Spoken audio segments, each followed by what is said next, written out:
주었는데 은은 그 밑에 있나이다 하더라.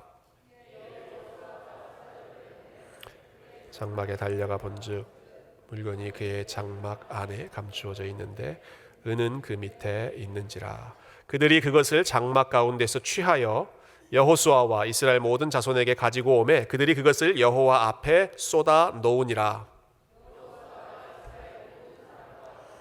세라의 아들 아간을 잡고 그 은과 그 외투와 그 금덩이와 그의 아들들과 그의 딸들과 그의 소들과 그의 나귀들과 그의 양들과 그의 장막과 그에게 속한 모든 것을 이끌고 아골 골짜기로 가서 여호수아가 이르되 내가 어찌하여 우리를 괴롭게 하였느냐. 여호와께서 오늘 너를 괴롭게 하시리라 하니 온 이스라엘이 그를 돌로 치고 물건들도 돌로 치고 불사르고 그 위에 돌 무더기를 크게 쌓았더니 오늘까지 있더라.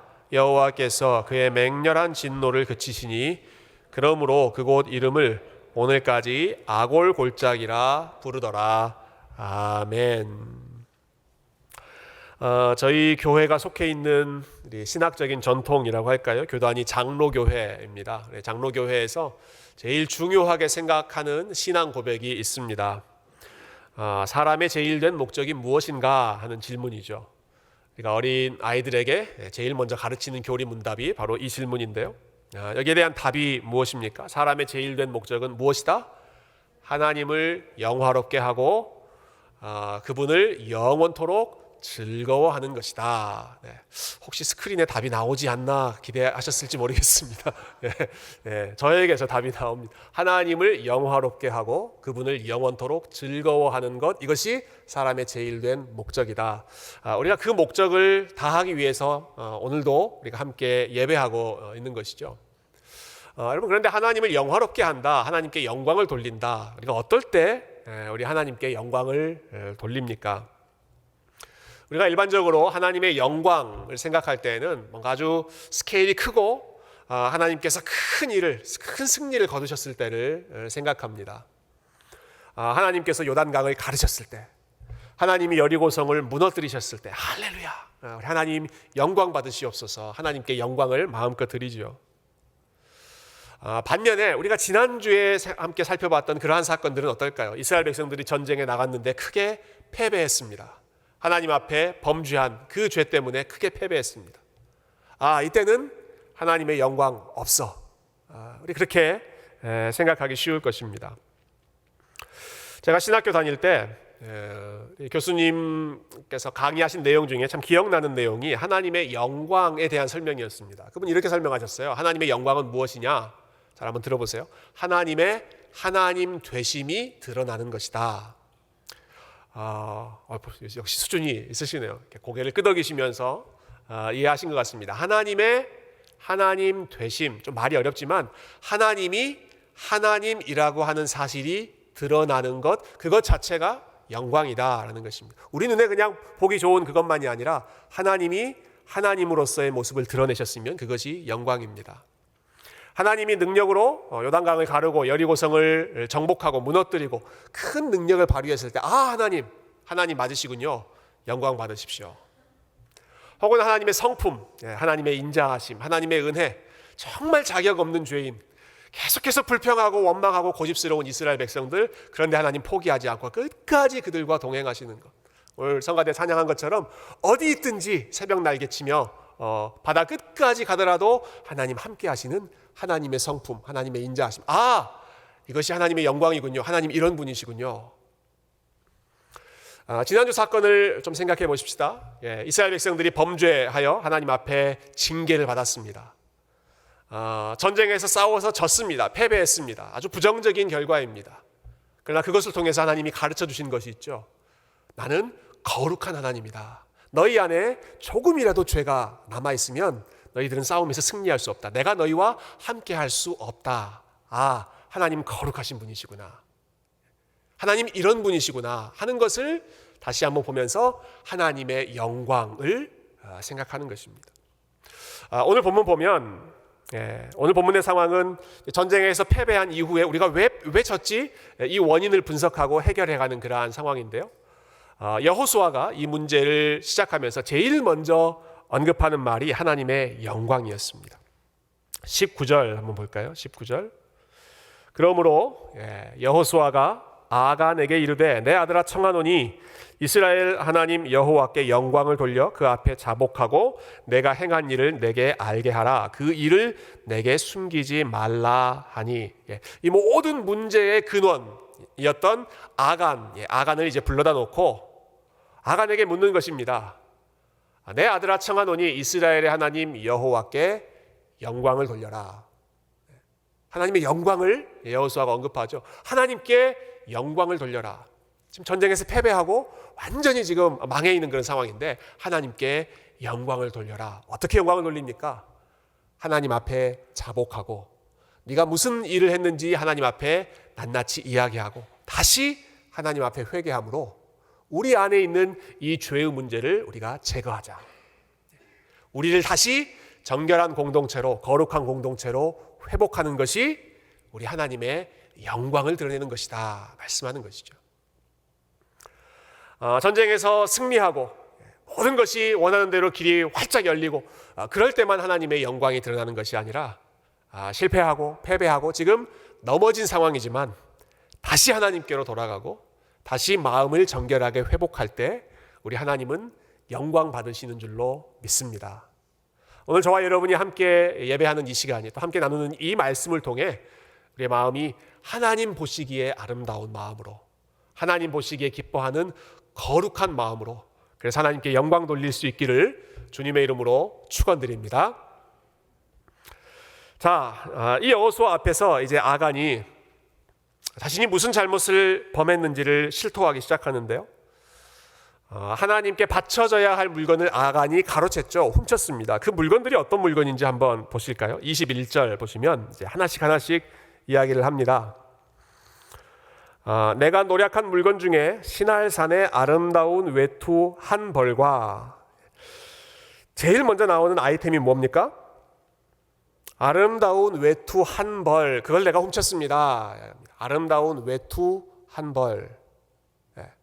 도대체 얼마나 아름다웠길래 그것을 탐내었는지 무척 패션에 관심 있는 남자였던 것 같아요. 이 아간이라고 하는 사람이 아름다운 외투 한 벌을 가졌다. 근데 그 앞에 수식어가 하나 있죠. 시날산의 아름다운 외투. 여기 산이라고 하는 말이 나오니까 우리 대번에 산을 생각하기 쉽습니다. 마운틴, 높은 산. 근데 여기 말하는 그 산은 높은 산이라는 뜻이 아니라 출처를 이야기합니다. 출처. 어디서 만들어진. 우리 Made in China 하면 중국산 이렇게 얘기하잖아요. Made in Korea 하면 국산, 산 그런 뜻이죠. Made in 시날, 시날산. 도대체 시날이 어떤 지역이길래 이렇게 아름다운 외투 탐내고 있는가? 시날이라고 하는 지역이 굉장히 의미 있는 지역입니다. 창세기 11장에 보면 바벨탑을 쌓았던 바로 그곳이 시날 평지였습니다. 시날. 나중에 이스라엘 백성들이 바벨론 제국에 멸망당해서 사로잡혀가죠.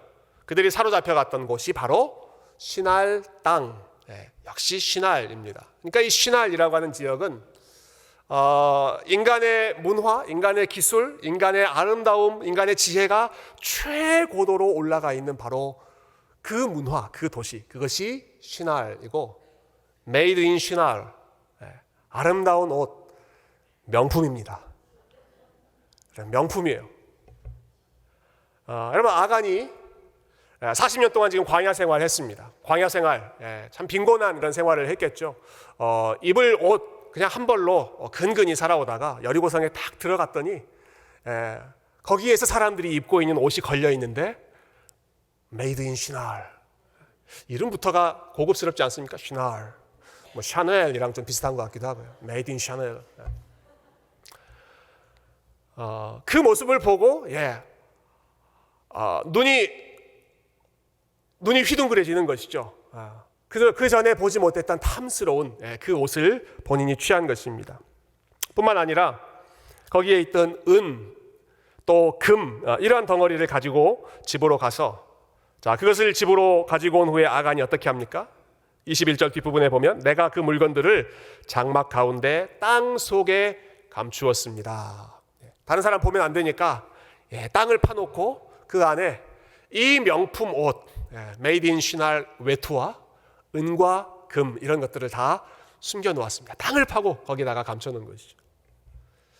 여러분 명품 오시면 사람들에게 좀 보여주고 아름답게 옷을 입고 뭐 은, 금 좀 휘둥그레 장식하고 보여주는 것이 그것의 목적인데 제대로 보여주지도 못하고 땅 파놓고 거기에다가 숨겨놓고 아무것도 제 기능을 하지 못하는 것. 참 아간이 그것을 가지고 왔지만 제대로 사용하지 못하는 이 모습도 무척 역설적인 인상적인 그런 장면이죠.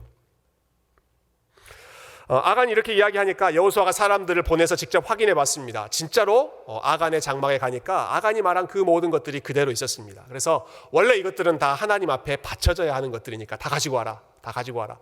다 모아서 여호와 앞에 뿌려놓고 하나님 앞에 다 전시해 놓고 그리고 그것을 하나님 앞에 불태워서 돌려드리죠. 뿐만 아니라 이것을 훔쳤던 이 아간 그리고 아간의 집에 있었던 가족들까지 다 끌어들여서 다 잡아서 이 죄에 대한 심판, 그들을 처벌하는 일, 돌을 던져서 이 아간 패밀리 전체를 처벌하는 일이 그 뒤에 이어지는 내용입니다. 아마 어떤 분들은 질문하실 것 같아요. 지금 잘못은 아간이 했는데 왜 아간의 가족 전체가 지금 처벌을 받습니까? 너무 가혹한 처사이지 않습니까? 한국 법에서도 폐지됐던 연좌제, 가족의 어떤 사람 때문에 다른 사람들까지 피해를 입는 그런 나쁜 법을 적용하는 것 아닙니까?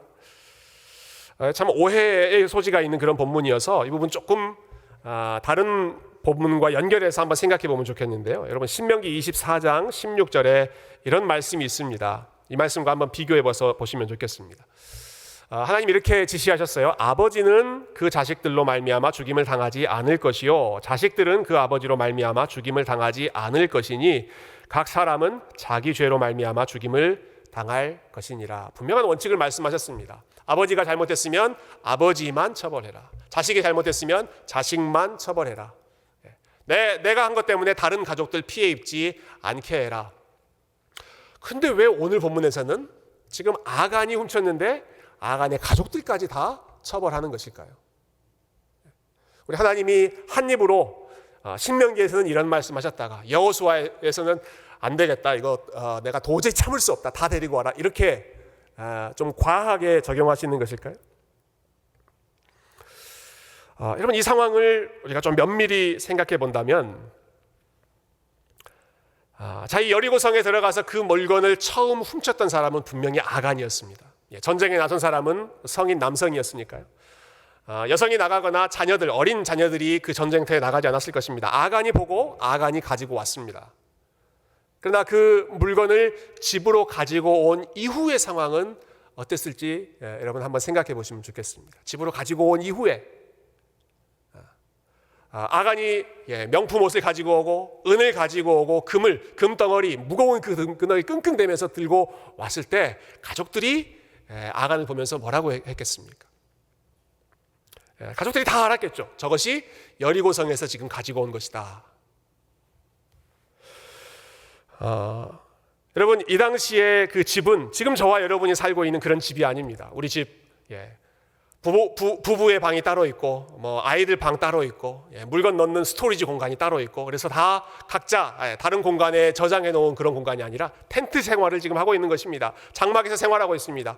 누가 뭘 가지고 있는지 누가 뭘 하고 있는지를 다 가까이서 다 지켜보고 있는 상황이죠. 아간이 그걸 가지고 왔을 때 아간의 아내도 자녀들도 다 그것을 봤습니다. 흥미롭게 물어봤을 것입니다. 그리고 아간이 땅을 파고 그 집 안에 장막 밑에 숨겨놓을 때 모두가 그것을 알았고 어쩌면 모두가 그것에 동조하며 땅 파는 일을 도왔을지도 모릅니다. 시작은 아간에서 시작했을지 모르지만 이 가장 아버지로부터 이 죄가 시작됐을지 모르지만 이것이 온 가족에 함께 연루되고 함께 이 일에 동참하는 여러분 그 상황을 하나님은 다 알고 계셨고 모든 사람들이 역시 그 상황을 알고 있었던 것입니다. 죄가 없는데 억지로 다른 사람의 죄를 뒤집어 씌워서 처벌하는 것이 아니라 각 사람이 이 일에 대해서 충분히 책임이 있었던 것이죠. 이 부분을 보면 특별히 우리가 한 가지 더 주목하고 싶은 내용이 있는데요. 그것은 아간의 재산에 관한 부분입니다. 재산. 여러분 아까 24절을 여러분이 읽으셨는데요. 24절을 읽으면서 혹시 그런 생각하지 않으셨어요? 뭐가 이렇게 많아? 그런 생각하지 않으셨어요? 예, 아간의 집에서 가지고 나오는 것들이 계속 그의 아들들과 그의 딸들과 그의 소들과 그의 나귀들과 그의 양들과 그의 장막과 그에게 속한 모든 것을 이끌고 하나님 앞에 가지고 갔다. 예, 그의라고 하는 이 소유 대명사로 시작해서 여러 가지 물건이 나오죠. 아간에게는 소가 있었습니다. 아간은 나귀도 있었습니다. 아간은 양도 있었습니다. 근데 그게 하나씩 한 마리씩만 있었던 게 아니라 다 의도적으로 복수형을 씁니다. 그의 소들과 양들과 나귀들과 그에 속한 모든 것, 의도적으로 아간에게는 가진 것이 많이 있었다라는 것입니다. 여러분 당시에 이스라엘 백성들의 재산은 가축입니다. 목축하는 사람들이니까. 그들 중에서도 양 정도가 아니라 나귀가 있었다, 소가 있었다, 여러 마리 있었다. 여러분 아간은 평범한 사람이 아니었습니다. 부유한 사람이었습니다. 그가 가진 것이 없어서 가난해서 욕심이 나서 그것을 탐내서 가지고 간 것이 아니라 하나님이 주신 것이 풍족하게 있었음에도 불구하고 하나님께서 많은 자녀로 많은 가축들로 아간의 삶을 복 주셨음에도 불구하고 거기에 만족하지 못하고 더 많은 것을 욕심낸 것입니다. 생활에 필요해서 가져간 것이 아니라 탐심 때문에 아간이 이러한 범죄를 행했다는 것이죠. 이 상황을 보면요, 이건 아간만의 일이 아니라 사실 성경에 아주 자주 나타났던 공통적인 그런 패턴인데요. 대표적으로는 에덴 동산에서 있었던 일. 여러분 21절 말씀을 좀 다시 돌아가 보면 여기서 아간이 내가 이런 일을 했습니다 라고 설명하면서 사용하는 동사들이 있습니다. 그의 액션을 보여주는 동사들이죠. 내가 이런 것들을 봤습니다. I saw that. 봤습니다. 그리고 내가 그것들을 탐냈습니다. I coveted. 내가 그것을 탐심을 가졌습니다. 그리고 내가 가졌습니다. I took it. 그리고 내가 그것들을 숨겼습니다. I hid them. 내가 그 모든 것들을 숨겼습니다. 여기 나오는 동사, 보고, 마음으로 탐내고, 손으로 가지고, 그 다음에 감추는 것. 여러분 에덴 동산에서 똑같이 나오는 패턴입니다. 아담과 하와가 하나님이 주신 에덴 동산 그 좋은 환경, 모든 것이 허락되어 있던 환경, 너 다 가져라, 다 가져라, 다 먹어라. 딱 한 가지만 내가 금지할게. 그때 아담과 하와가 금지된 그 열매를 보았습니다. 그리고 봤더니 마음에 탐심이 생겼죠. 탐내었습니다. 그리고는 손으로 따서 먹었습니다. They took it. 그 다음에 무슨 행동을 했죠? 나무 뒤에 숨고 무화과 나무로 자기를 숨으려고 했던 그러한 시퀀스, 그러한 연결이 똑같이 나오고 있습니다.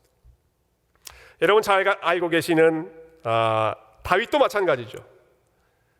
이스라엘의 왕이 돼서 왕궁에 아주 안락한 환경에 있을 때 가까이 가지 말아야 할 여인을 보고 마음에 탐내고 그리고 그 여인을 자기 침실로 데리고 오고 He took her, 데리고 오고 그리고 둘 사이에 일어난 모든 일들을 감추려고 여러 가지 일들을 조작하기 시작하죠. 이런 모든 일들이 공통적이지 않습니까? 풍요로운 환경, 그런데 만족하지 못하고 하나님이 금지한 것을 보고 탐내고 취함으로써 하나님이 기뻐하지 않는 죄의 길로 걸어가는 것이 모두 다 바로 이 탐심 때문에 시작되었다 하는 것이죠. 그러면 이 탐심의 문제를 우리가 어떻게 해결해야 될 것인가? 여러분 우리 마음에 욕심이 많다 하는 것은 누가 굳이 들추지 않아도 모두가 인정하고 모두가 알고 있는 사실입니다. 대부분의 종교, 대부분의 철학이 바로 이 마음의 욕심, 사람들의 욕심을 가지고 씨름하고 이 문제를 해결하려고 애를 쓰고 있죠. 일반적으로 제시하는 방법들은 이런 방법들입니다. 세상에 대한 집착을 버리십시오. 세상에 대한 욕심, 그 물건에 대한 욕심을 버리십시오. 그게 어려우면 보면 항상 욕심이 생기니까 아예 안 보이는 곳으로 가십시오. 세상을 떠나서, 속세를 떠나서 산속으로 들어가십시오. 아니면 법정 스님이 이야기한 것처럼 무소유, 아무것도 소유하지 않는 것, 가지지 않는 것 다 버리는 그러한 삶을 실천하십시오. 일반적으로 제시하는 것이 이제 욕심을 비우는 것, 버리는 것이죠. 물론 그것이 실질적으로 또 필요한 측면들이 있습니다만은, 여러분, 그런데 단순히 욕심을 버리는 것만으로는 이 탐심의 문제가 해결되지 않습니다. 마음을 비우는 것만으로는 이 문제가 해결되지 않습니다. 성경이 우리에게 가르치는 이 문제에 대한 해결책은, 자, 보는 것에서 문제가 생겼으니까 do not see, 보지 말아라. 마음에서 문제가 생겼으니까 do not covet, 탐심을 갖지 말아라. 소유하는 것에 문제가 생겼으니까 do not have, do not take, 가지고 가지 말아라. 이렇게 부정적으로 말하는 것이 아니라 성경은 봐야 할 것들을 봐라. 탐내야 할 것을 욕심내라. 내가 정말로 소유해야 할 것, 가져야 할 것을 꼭 가져라. 욕심을 버리고 마음을 비우는 것이 중요한 것이 아니라 정말로 올바른 것에 욕심을 내고 올바른 것을 보고 올바른 것으로 마음을 채워라. 여러분, 이것이 성경이 가르치는 탐심을 극복하는 방법입니다. 어떤 신학자가 이 문제를 이렇게 지적했는데요. 그 글을 읽으면서 참 통찰력 있다 생각을 했습니다. 이렇게 말씀하셨습니다. 우리의 문제는 만족하지 못하는 것이 아니라 너무 쉽게 만족해버리는 것입니다. 여러분, 한번 생각해 보시겠어요? 우리의 문제는 무엇인가? 만족하지 못하는 것이 문제가 아니라 너무 쉽게 만족해버리는 것. 이게 무슨 말일까요? 너무 작은 것, 너무 하찮은 것들에 벌써 마음을 주어버리고 그것으로 마음을 채워버려서 정말로 우리 마음에 들어와야 할 것을 놓쳐버린다라고 하는 것이죠. 여러분, 하나님께서 저와 여러분을 창조하실 때 아무런 욕심 없는 존재로, 아무런 감각 없는 그런 존재로 창조하지 않으셨습니다. 욕심을 주셨습니다. desire, 갈망을 주셨습니다. 하나님을 알고 하나님을 예배하고 그리고 하나님과 교제하고 하나님과 사랑을 나누며 살 수 있는, 세상 어떤 존재에게도 없는 영원을 사모하는 마음, 그것이 하나님을 갈망하는 마음이죠. 그 마음으로 우리의 마음을 채우라고 하나님을 사모하는 마음을 주셨는데, 그 마음으로 우리의 심령이 채워져 있지 않을 때 자연스럽게 쉬운 것으로, 작은 것으로, 하찮은 것에 우리의 눈이 돌아가고 마음을 빼앗기고 그것으로 채우려고 하는 것이죠. 여러분, 이런 경험 있지 않으십니까? 마트에서 장을 많이 보실 텐데요. 코스코에서 장을 보시거나 혹은 한국 마트에서 장을 보시거나, 장 볼 때 주의해야 될 게 한 가지 있더라고요. 배고플 때 장을 보는 것은 삼가해야 합니다.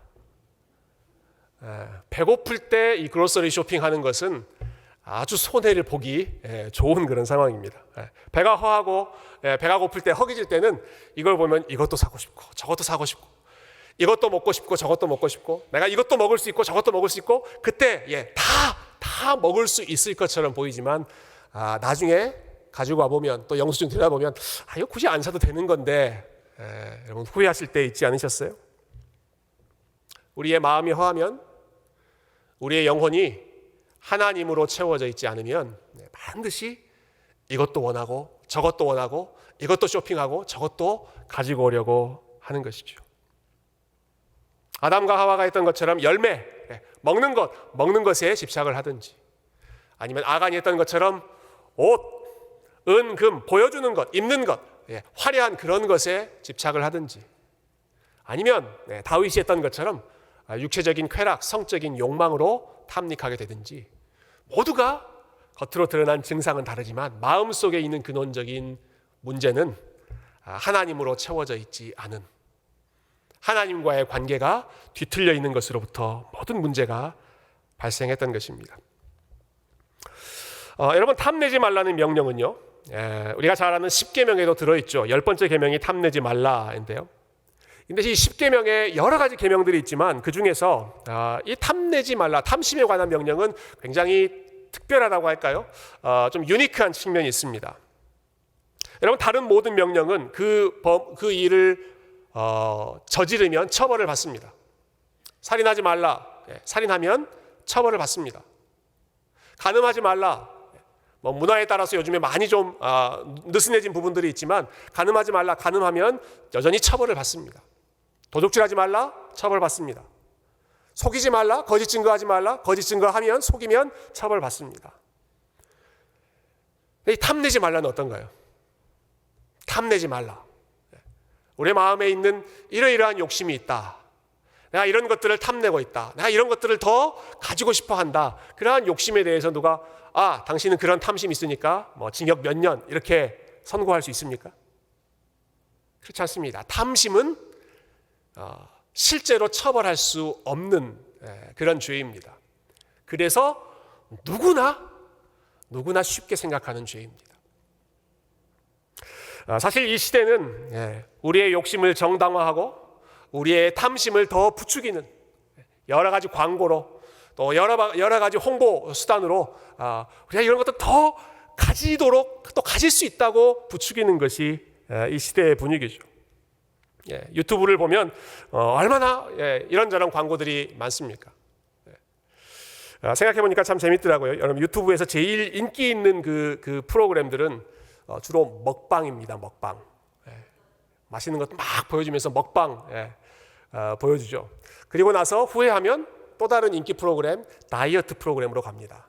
그래서 먹방 열심히 보고 후회하면 다이어트 유튜브를 보면서 이쪽 저쪽 왔다 갔다 하는 것이 참 인간의 어리석은 모습이지 않습니까? 여러분, 탐심, 욕심,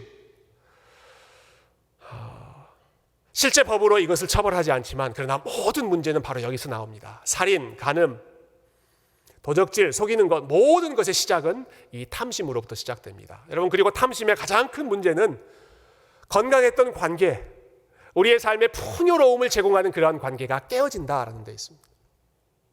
여러분, 탐심이 들어오면 하나님과의 관계가 먼저 깨어지죠. 우리 하나님을 선한 분, 인자하신 분으로 보지 않고 우리의 마음에 탐심이 있을 때에는 하나님을 인색한 분, 더 주실 수도 있는데 주지 않으시는 아주 째째한 분, 풍요롭게 주시지 않는 분, 그래서 더 이상 내가 신뢰할 수 없는 분, 믿을 수 없는 분, 탐심이 생기면 하나님을 그렇게 생각하게 됩니다. 여러분, 아간의 경우를 다시 한번 생각해 보십시오. 아간이 지금 가나안 땅까지 들어왔습니다. 하나님이 적과 꿀이 흐르는 땅, 약속의 땅, 그 안으로 지금 인도해 오셨습니다. 그리고 아간에게 개인적으로 많은 복을 허락하셨습니다. 여리고성을 정복하는 그 엄청난 승리의 영광도 맛보게 하셨습니다. 그럼에도 불구하고 아간의 마음에 탐심이 있어서 하나님이 이미 주신 것에도 만족하지 않고, 그리고 하나님이 앞으로 내 모든 것들을 채워주시는 분이시다 하는 것도 신뢰하지 않고, 그 상황에서 본인이 가지고 있을 수 있는 것, 본인이 취할 수 있는 것을 취해서 어떻게든 숨겨놓고 그것으로 안정감을 찾으려고 했던 것이죠. 탐심은 여러분 또한 사람들과의 관계를 망가뜨립니다. 탐심이 우리의 마음을 지배하게 되면 여러분, 다른 사람들, 우리 주변에 있는 사람들은 모두 다 비교의 대상으로 전락해 버립니다. 저 사람은 나보다 더 많이 가지고 있는 사람, 혹은 저 사람은 나보다 덜 가지고 있는 사람, 모든 사람들이 나의 비교의 대상, 그리고 나의 경쟁의 대상으로 전락하게 됩니다. 그리고 가까이에 있는 가족들은 우리가 어떻게 바라보나요? 우리 마음에 탐심이 있을 때 가족들은 내가 원하는 만큼 해주지 못하는, 그래서 나의 불만의 원인거리로 역시 전락하게 되어버립니다. 우리 자녀들은 내가 기대하는 만큼의 성적을 가져오지 못하고, 우리의 배우자들은 내가 원하는 만큼의 인컴을 가지고 오지 못하고, 우리의 부모님들은 내가 하고 싶은 만큼의 서포트를 충분히 해주지 못하고, 모든 것에 우리의 마음에 불만이 있을 때, 우리의 마음에 탐심이 있을 때에는 모든 것이 불만의 원인으로 하나님도 사람도 그렇게 왜곡된 모습으로 바라보게 되는 것이죠. 이런 말씀을 정리하겠습니다. 여러분, 이 문제를 해결하는 방법 다른 데 있지 않고 다시 한번 강조합니다. 여러분, 이 문제를 해결하는 방법은 우리가 하나님께로 돌아가는 것밖에 없습니다. 하나님을 저와 여러분의 마음 가운데 충만하게 채우는 것밖에 없습니다. 여러분, 여러분의 마음이 다른 것으로 유혹받고 있다면 이것저것 불만으로, 원망으로, 매사에 불평되는 그러한 마음으로 요즘에 살고 계시다면 여러분, 하나님과의 관계가 온전히 바로 서 있는지를 점검하시기 바랍니다. 여러분이 무엇을 바라보고 계시는지, 여러분이 정말 하나님의 아름다우심을 바라보고 계시는지, 정말로 하나님의 그 은혜, 하나님의 선하심이 저와 여러분의 마음을 가득 채우고 있는 것인지, 우리가 정말 하나님을 더 사랑하고 더 알고 싶은 그러한 마음으로 우리의 마음이 채워져 있는지. 히브리서 13장 5절 말씀 우리 마지막으로 읽고 마치죠. 13장 5절 말씀 우리 한 목소리로 같이 읽어보십시다. 시작. 돈을 사랑하지 말고 있는 바를 족한 줄로 알라. 그가 친히 말씀하시기를 내가 결코 너희를 버리지 아니하고 너희를 떠나지 아니하리라 하셨느니라. 아멘. 하나님께서 돈을 사랑하지 말고 탐욕을 버려라 라고 하시면서 욕심을 다 내버려라, 산으로 들어가라 그렇게 말씀하지 않으시고요. 내가 말씀한 것을 기억해라 라고 하시죠. 내가 너희를 떠나지 않고 내가 너희를 버리지 않고 어떤 상황에서든지 내가 함께하고 너희에게 가장 좋은 것을 주는 너희의 좋은 아버지라고 하는 사실, 너희의 좋은 주인이라고 하는 사실을, 그 말씀을 기억해라. 그래야 탐심의 우상으로부터 자유할 수 있다는 것입니다. 탐심을 부추기는 시대를 저와 여러분이 살고 있습니다. 이 시대는 아간과 같은 사람을 죄인으로 보지 않습니다. 아간과 같은 사람을 이 시대는 오히려 유능한 사람으로 봅니다. 비전이 있는 사람, 야망이 있는 사람, 욕심이 있는 사람, 삶에 대한 열정이 있는 사람으로 봅니다. 그러나 여러분, 하나님께서 우리의 인생을 어떻게 판단하시는지, 하나님께서 아간을 어떻게 바라보셨는지, 하나님께서 주신 많은 것에 만족하지 못하고 더 많은 것을 욕심내었던 아간, 아담, 다윗, 수많은 성경의 인물들, 여러분, 하나님께서 그들을 어떻게 바라보시는지 우리가 이 말씀을 통해서 다시 한번 우리 하나님께로 돌아가고 하나님과의 친밀한 관계를 다시 회복함으로 저와 여러분의 마음을 우리 좋으신 하나님으로 가득 채울 수 있는 그러한 거룩한 욕망, 복음이 주는 그 만족함으로 이 탐욕의 시대를 이겨내시기를 주님의 이름으로 축원드립니다.